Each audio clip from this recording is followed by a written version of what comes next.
안녕하세요. 모퉁이북 카페입니다. 인간에게 영감을 일깨우는 뮤즈는 예술가들에게만 필요할까요? 오늘은 시어도어 젤딘의 책 인생의 발견 중에서 4장의 내용으로 영상을 만들어 보았습니다. 영상을 시청하기에 앞서 구독과 좋아요, 알림 설정 부탁드려요. 항상 좋은 내용으로 보답하는 노력하는 방송이 되겠습니다.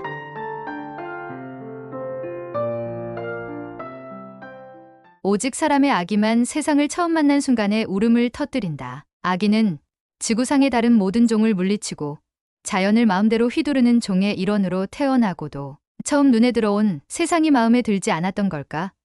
일생에 걸쳐 저항하고 반항하는 사람도 있고 끝끝내 입을 닫고 여론조사에는 자기 삶에 꽤나 혹은 상당히 만족한다고 답하는 사람도 있을 테지만 우는 아기, 방황하는 소년, 좌절한 어른, 그 밖의 갖가지 이유로 반항하는 사람들에게 다른 선택이 있었을까? 100년 전의 영화는 대중이 본 적 없는 세계를 보여주어 사람들의 사고방식을 완전히 바꿔놓을 대단한 기술혁신의 전조였다. 러시아의 가장 훌륭한 영화 감독 세르게이 에이젠슈테인은 영화로 관객에게 충격을 주고 무지렁이 농노들을 변화시켜서 수백 년에 걸쳐 내려온 구습을 끊고 사회주의 유토피아로 이끌어갈 수 있다고 믿었다. 그는 예술을 혁명예술로 해석하고 예술의 군대에 대한 신념으로 이미지의 충돌과 비범한 시각적 은유의 충돌을 시적이면서도 충격적으로 전개해서 새로운 아이디어를 자극하는 독창적인 기법인 몽타주 기법을 개발했다. 하지만 아무리 독창적이라고 해도 그는 전형적인 반항아였으며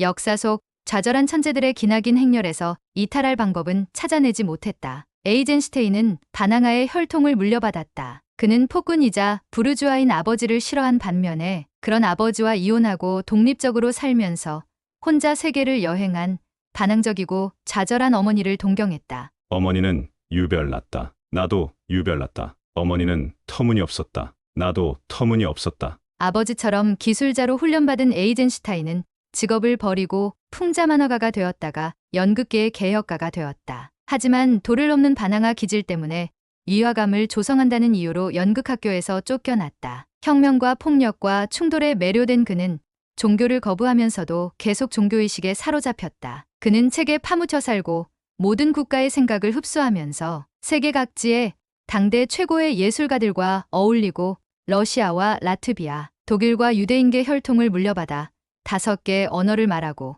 군대에서 일본어까지 익혀서 폭넓은 문화적 배경을 갖추었다. 그런데도 그는 한정된 소수에게만 이해받았다. 대중은 그의 영화를 전통적인 애국심을 고취시키는 작품으로 볼 때만 좋아했다. 프랑스와 영국에서는 그의 첫 번째 걸작 전함 포템킨을 상영금지 처분했다. 할리우드는 상업성이 떨어진다는 이유로 그를 거부했다. 소련 정부는 그를 박해하면서 스탈린주의에 맞는 영화로 리메이크하라고 명령했다. 결국 그는 사방의 벽에 부딪혔다. 그를 탄압하던 스탈린도 역시 구습을 혁파하려고 사방의 벽에 부딪히다가 모든 적을 물리칠 수 없다는 두려움에 떨면서 수백만 명을 숙청했다. 에이젠슈테인은 결국 굴욕적으로 스탈린에게 굽히고 들어가서 영화는 대중을 행복한 노동자로 만들어 주어야 한다고 떠드는 오만한 연설을 묵묵히 들어주어야 했다. 영화를 계속 만들려면 그 길밖에 없었다. 그는 종교재판에서 사형당할 위협에 굴복해서 주장을 철회해야 했던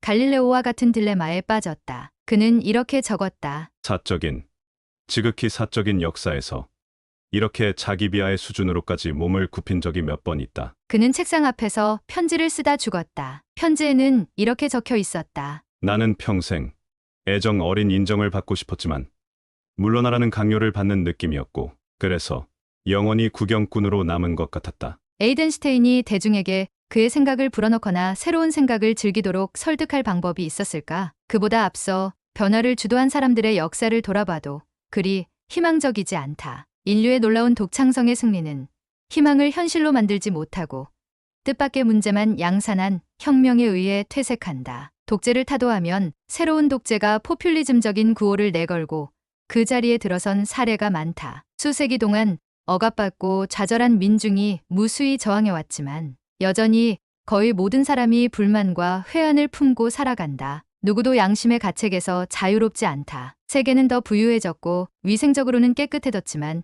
누구도 양심의 가책까지 말끔히 씻어내지는 못한다. 누구도 성별애나 외모, 특성에 대한 고정관념과 차별에서 자유롭지 않다. 부자와 가난한 사람들의 격차는 갈수록 커지고 가난은 더 견디기 힘들어지고 증오는 더 강렬해진다. 프랑스 혁명이 일어나기 20년 전에 메르시에가 쓴 이 글귀는 여전히 유효하다. 다만 증오는 예외다. 민중의 증오를 불가피한 현실을 묵묵히 수용하는 태도로 바꾸는 특권층의 연금술이 날로 교묘해졌기 때문이다. 복종은 누구나 학교에서 배우지만 반항은 교육으로 길러지는 것이 아니고 반항으로 주어지는 보상도 거의 없다. 청년이 중년이 되면 이상주의를 철진한 옷처럼 서랍장 아래칸에 집어넣는 것도 당연하다. 하지만 대혁명이 한 세기에 한두 번 정도로 드물게 일어난다고 해서 각지의 수천의 작은 반란들을 간과해도 되는 것은 아니다. 불황일 때만큼 호황에도 불쑥불쑥 터지는 휴화산 같은 불만이 그저 거대한 연기구름을 내뿜고 잠잠해지는 정도로 끝나지 않게 하려면 어떻게 해야 할까? 이것이 바로 에이젠시테인이 제기한 문제다. 반항은 복종이나 침체된 삶의 유일한 대안이 아니다. 대다수의 사람들에게는 반항적 기질이 있듯이 예술가의 면모도 있다. 예술이 현실을 대하는 삶의 태도를 섬세하게 표현하는 한 가지 방법이 될 수 있다. 중국에서 예술가는 단지 자연에서 아름다움을 발견할 뿐 아니라 자연에서 자기 자리를 찾는 사람이라는 뜻이기도 했다. 고대 인도에서도 예술을 수동적으로 감상하라는 것이 아니라 직접 예술가가 되도록 장려했다. 카마수트라는 좋은 연인이 되는 법을 조언할 뿐 아니라 화가, 조각가, 목공예가, 점토 모형가도 되고 학자들의 주요 오락거리인 시 모임에도 참여하라고 조언한다. 그러나 예술은 대체로 반항과는 달리 후원자의 취향이나 학문의 규칙이나 전통에 복종한 것으로 보인다. 이탈리아의 화가 베로네제는 나는 선조들이 해온 대로 해야 한다고 말했다. 가끔 예술은 세상에 평범한 사람의 눈높이 이상의 무언가가 존재한다는 사실을 일깨워주기도 했다. 하지만 반항아들과 마찬가지로 오해받지 않으려고 싸워야 하는 에이젠시테인 같은 예술가가 너무나 많다. 오해는 주로 예술이 두 가지 상상 사이의 대화가 아니라 자기 표현의 독백이 될 때 발생한다. 천재의 반열에 오른 소수의 걸출한 예술가들도 세상으로부터 칭송을 받고 상업화되면 더 이상은 각기 다른 현실에 살면서 서로 다른 감성을 가진 사람들과의 교류를 추구하는 예술의 역할에 관심을 두지 않는다. 고대 그리스인은 관습의 지배를 받는 머릿속에 낯선 생각이 어떻게 파고들 수 있는지에 관한 단서를 제시한다. 그들은 다양한 예술과 학문을 아홉 뮤즈로 의인화하여 생각의 길잡이로 삼았다. 그 뒤로 시인들은 뮤즈에게 영감을 얻어 자기 안에서 새로운 생각을 끌어내려 했다. 유명하든 안 하든 여러 분야의 과학자와 혁신가에게도 뮤즈가 필요했다. 아인슈타인은 마르셀 그로스만이라는 친구 덕분에 훗날 일반 상대성 이론이 되는 통합 모형을 개발할 수 있게 해준 수학 모형을 접했다. 두 존재가 서로에게서 전에는 몰랐던 무언가를 발견할 때, 그리고 이런 인식이 혼자서는 피울 수 없는 불꽃을 일으켜서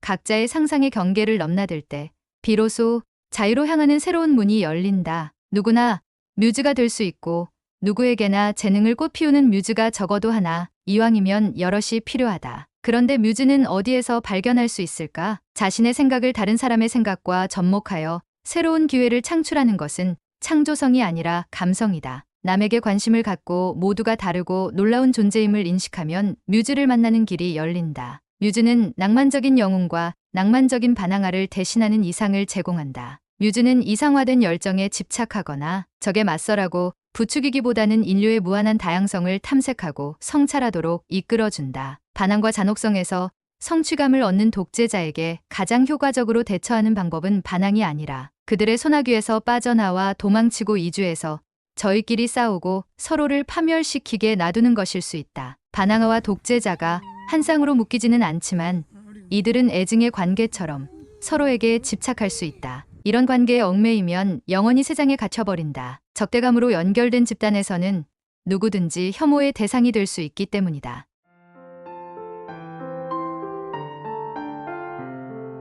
지금까지 모퉁이북 카페였습니다. 시청해주셔서 감사합니다.